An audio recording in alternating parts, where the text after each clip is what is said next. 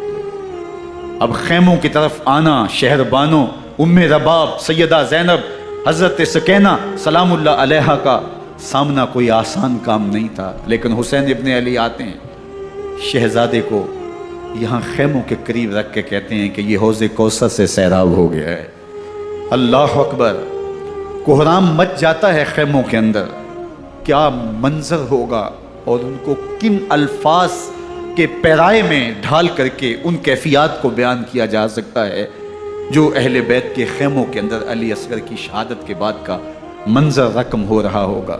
اللہ اکبر! ادھر اشقیاء آوازیں دے رہے ہیں، مبارزت کے لیے پکار رہے ہیں۔ زمانے نے پھر وہ منظر بھی دیکھا کہ جوان بیٹے کو 18 سال کی کمائی حضرت امام حسین میدان عمل میں بھیج رہے ہیں۔ وہ علی اکبر جو حسین کا نور نظر ہے، آنکھوں کا قرار ہے، دل کی تسکین ہے، اور پھر حضرت علی اکبر جب گھوڑے کی زین سے فرش زمین پہ گرتے ہیں تو باپ کو آواز دیتے ہیں، اور حضرت امام حسین جو ہے وہ آگے جا کے بیٹے کی لاش اٹھاتے ہیں۔ اللہ اکبر! 18 سال کے بیٹے کی لاش کو کندھوں پہ اٹھا کے خیموں تک لاتے ہیں اور ہاتھ پھیلا کے کہتے ہیں مالک حسین کی یہ قربانی بھی قبول۔ کبھی قاسم بن حسن کی لاش اٹھا کے لاتے ہیں، کبھی اونو محمد کی لاشیں اٹھا کے لاتے ہیں، بھتیجوں کی، بھانجوں کی، بھائی عباس کے کٹے ہوئے بازو اور زخموں سے چھدا ہوا لاشا۔